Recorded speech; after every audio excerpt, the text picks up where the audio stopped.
let me just start with this. Like, fucking death threats to football players. What the hell is going on, mate? There's some people that really need to get a grip on their life and sort out what's important. You know, the worst thing about it is it's probably to do, apart from being results related, there's every chance it's going to do it with fucking multi. Or a super coach. Sort of human being, yeah. And, you know, how bad do you think that kid feels? Like, realistically, he was the reason they lost the game. Yeah. He bombed probably 3 scoring opportunities. Yes, I'll get off the table. Like, realistically, he's the pop player of the week. You know what I mean? Like, only one this week. He made some horrendous errors at really bad times in scoring positions, and the bloke probably feels horrible as it is. And then you start with this bullshit. Like, and the people that are doing it wouldn't be able to probably kill a fly, let alone kill anything else. Be lucky to find a door out of their mum's basement. They'll sleep on the Cheeto dust on the floor. I absolutely hate it, mate. So there needs to be some sort of way of fucking finding these people and giving them, you know, something, a fine, some sort of fucking, you know. Well, needs to be some sort of compensation. I've got to update my broadcaster for my sound effects. Bullshit, but I mean, it's even worse, like, after what's obviously happened over the past couple of weeks, and I guess the emphasis on mental health and everything. Not only that, but I was thinking about it. It's 100% right, Ollie. Yeah. I'll let you finish your point. But we want to champion mental health around. Social media is such a fucking cancer to that. Yeah, absolutely. And if they're not going to do something about this, then there are players that name and shame all of them. Like, fucking put them up there and let them sort themselves out. You know, sorry. Yeah, well, I was going to say, and again, it could obviously and probably is due to people betting on the game and such, but as well. But it's how can someone be? And I guess we're talking on a footy podcast as we do every week, so we're pretty passionate about the game, right? But how can you be so? How can you let it affect you so personally? A sport, something that is meant to be entertainment. It is entertainment. That's why it's televised. That's why people go and watch it. How is that meant to impact you personally so much that you want someone to die? I just don't get it. Have you followed the Tigers, Oliver? People just don't have their own self-fortitude, mental fortitude and strength to be able to control themselves. They've obviously gone out and gone way too hard with their bet for the weekend, and then it's fucking blown up in their face, and they've got to find someone else to blame rather than taking responsibility for their own shit. Yeah, it's the lowest of the low, and you know I could almost fucking stereotype them. There'd be 18 to 25-year-old white males who shit their stink. Shit their stink, don't think. Stink their shit, don't stink. Sorry, I doubled down on my... They're trying to give it to me now. They don't get a life, geeks. I don't even have my Geek of the Week music on this. Annoyed. Yeah, like, honestly, it's entertainment. Try following the Tigers. This game, it was good. I enjoyed it. It was an entertaining game of footy. It was back and forth.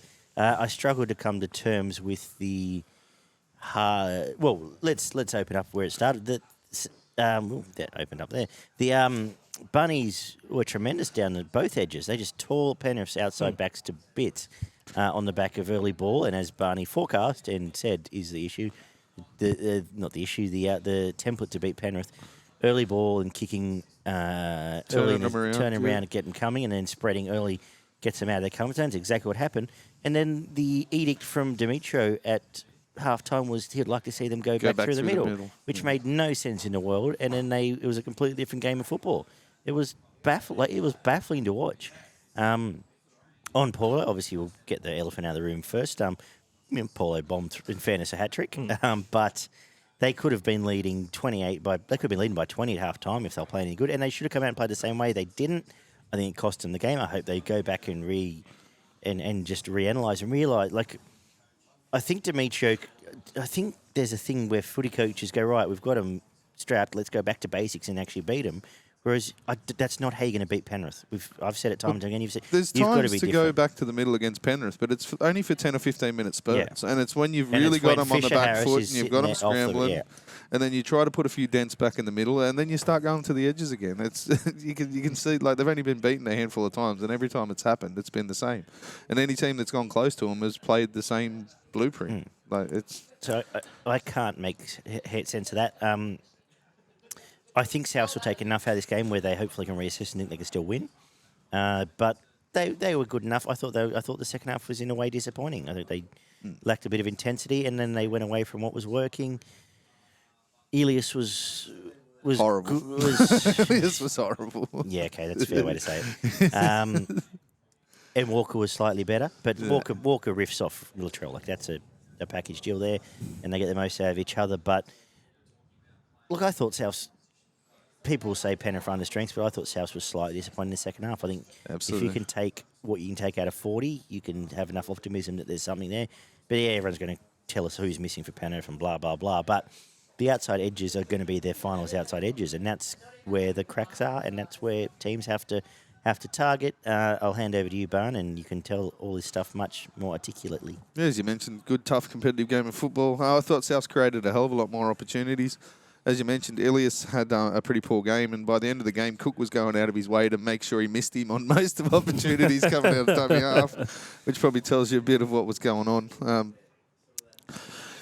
You mentioned, like, half the opportunities that they made were cruel, and poor Jackson Paulo had one of the worst games of his life in his hands. He put his feet on the end of his arms, and he was dropping balls everywhere. But I thought the Penrith bench was probably where they got away with this game, with Api coming in off the bench, and he was absolutely fantastic. He created a lot when he was on there. Penrith didn't really sort of take a couple of their opportunities as well, which would come up directly off the back of Api. Souths probably had the stronger contributions in the forwards, like overall. They had more players put up for longer minutes than what Penrith did. But Penrith had two of the standouts in the game, and it was Yo and Liam Martin, and they were fantastic in the forward pack for Penrith. Absolute standouts in the middle of the game. And what we've said about Paulo, and yes, people will be screaming, yes, Liam Martin bombed 2 tries as well. Also, so yes. You've got to obviously mention that in the same breath, but carry on, sorry. And he just, obviously gets a lot more opportunities to have an impact with more touches of the ball and more defence than what young Paulo does. But I think this game sort of boiled down to a more controlled performances out of the Penrith halves. They were by no means fantastic, but what they did was generally pretty controlled and consistent, and the consistency of their spine with Dylan Edwards, he had a massive impact coming back again. I know he doesn't tear the field apart consistently, but he's always in the right spot. He's always, pass. He generally picks the right time to pass or when to run, and I thought he had quite a strong performance coming back. Totolo, Keon, Murray, Arrow, the blokes we mention every week for Souths, they were really good in the middle of the field. The back rowers... the back line minus Paulo and Ilias were pretty strong as well for Souths, and I really thought this was their game to win, and they sort of gave it back to Penrith at the back end of the game. But Taylor May and Critter were really good in the outside backs for Penrith, and we pretty much mentioned the rest of them for Penrith. So. No, Critter was pretty good, actually. It's his best game in a while. That said, he's still not... He's another one who doesn't really tear it apart. He's not. I know. He's a strong ball in hand, and he's a very, very good first. Doesn't make a lot of defensive bad reads, so he's generally always. He's just a good player. Like I said last week, I wouldn't be bending over backwards to try and re-sign him on 7. I thought Campbell Graham on return as well was really good for South. He was. So. Well, I thought terms defensively, really, Isaac Tago really stood out for me. I thought he was awesome in defence, especially in that first half. He was probably the key man who actually sort of didn't control that South Sydney onslaught on the edges because it was still very much there, but he was the one who was sort of at least lessening the burden to an extent. And I think as well, if not for some of his defensive efforts, South Sydney might have been up by a little bit as well. But I was a bit surprised at the start of the game, you guys have brought it up, but how South decided to actually not stick with what's worked over the past month, because probably other than Latrell Mitchell, their strongest point of attack has been through the middle, has been through their forward pack. So I was surprised to see them go to the edges, and obviously it worked out for them, and then they sort of went back.